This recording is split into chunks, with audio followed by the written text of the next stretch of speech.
There's a great irony right now in that for so long our society was demanding technology people. We need people who get the computer skills. You and I talked about how quickly you moved up the ladder due to your ability to work the computers. We need the technology people. And the pendulum has begun to swing the other way. We now need the people. We need the soft skills. We need to know, we need to have the people that can relate to the customers, that can relate to me, that can deal with conflict. And the leadership in our society today, I don't think is fully cognizant of the importance of the soft skills that are coming back into demand. It used to be, give me any techie you can. I don't care if they come to work dressed or not. I don't care what their foibles are or not. I'll push a pizza under the door every now and then, they should be fine. I need the tech people. Now it's beginning to crawl the other way. In the future, the predictions of this disruptive technology suggest that it's going to speed up. Well, you say, I can always flip burgers, or if something goes wrong with my kid or my people, they can always go flip burgers. Not anymore. Even this has been taken over. There's a robot that's serving up 360 hamburgers an hour. The employers are thinking, should we hire more burger flippers or invest in a burger machine? I think it's definitely investing in a burger machine is what's coming. So maybe you can sell that. Youth, with their ability and their reliance and capability and understanding of technology, will continue to bring speed advancements to the workplace. They always do, and they always have. Let me go further. However, today's youth often lack the interpersonal skills necessary to meaningfully engage the generations in leadership. They have a declined ability to empathize, a very marked decline ability to empathize. And the senior generations often lack the technology skills or even the willingness to learn that the youth teaches so well. Dwayne and I were talking earlier today about the CNC machine.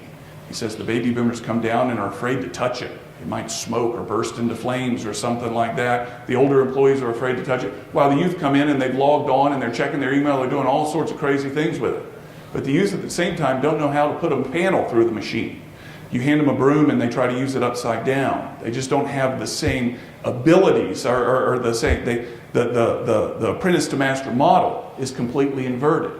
And that's one of the uniquenesses of our time today that is impacting people like yourself. The technology that has become so important that will be spoken about throughout this conference, that you'll see on your plant tour tomorrow, is owned and operated and manipulated freely by the youth. When in human history, now that's a grandiose statement, it's a big bold statement, but I'm going to stand behind it. When in human history have the youth held the keys to something so important to the functioning of business? The Gutenberg press? No, not at all. The manufacturing, the Ford days? No, not at all. It's the senior employees that learned it and then taught it. And in our time today, it's been inverted. The youth have the knowledge of how to take care of the technology, where the seniors in your workplace are somewhat disabled on this thing.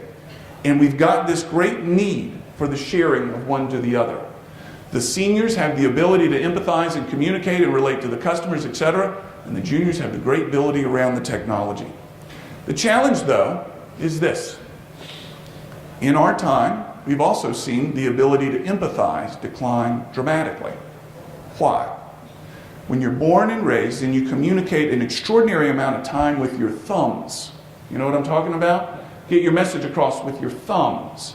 Talk to your parents with your thumbs. I've had a psychiatrist in an audience come to me and say, I've never seen more mother-daughter conflict in my life than today. A good number of my patients are mothers and daughters that can't get along. I say, what do you tell them? She says, the first question I pose to these mother-daughter pairs is, how often do you talk out your problems? All the time is their response, all the time. No, she says. How often do you look each other in the eyeball and talk out your problems?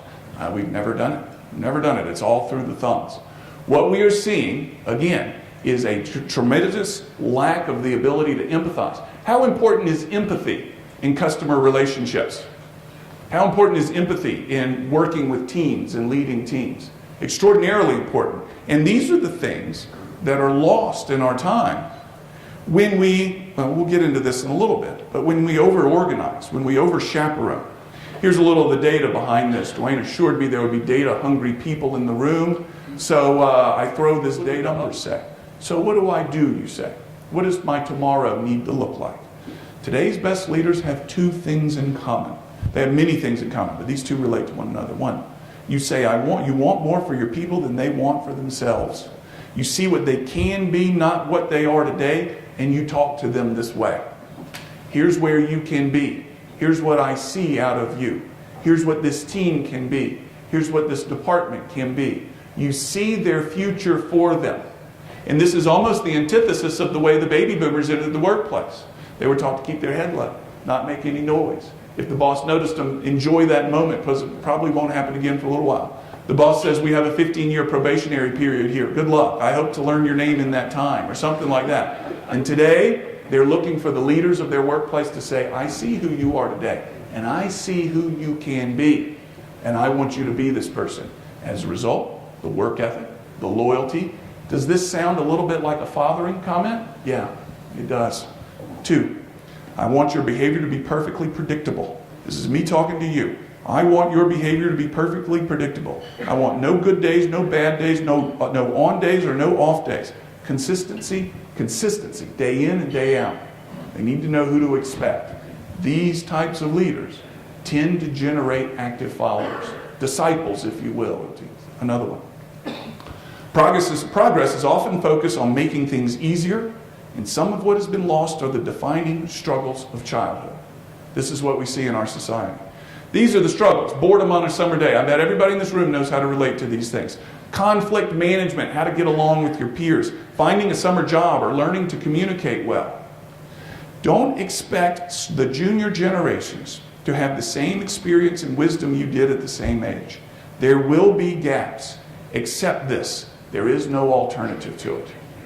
When we overschedule, this is certainly a parenting component, when we overschedule, when those kids cannot argue about whether they touch second base in the front yard baseball game because there's a parent out there managing it, they lose conflict management opportunities. When they can't argue about whether they're in the end zone when they caught the ball and fell over the line, if the end zone's the driveway or that bush over there. Well, they can't do these things. We neglect these skills that are developed, that many of us unwittingly learned coming of age. When our parents told us, go outside, I'm tired of looking at you, what we heard was, gosh, it's cold, it's hot, or whatever it is. But what we did is learn to engage. And those skills have shown up in our adulthood. They're lacking today. It's cited in the loss of, or the lack of empathy, the inability to communicate well. Your backgrounds show accomplishments over struggles. Theirs will show accomplishments, but probably fewer struggles. Well, you could cite progress. Progress is often focused on making things easier, but not all change is progress, frankly. Not all change is progress. More. Today's technology is taking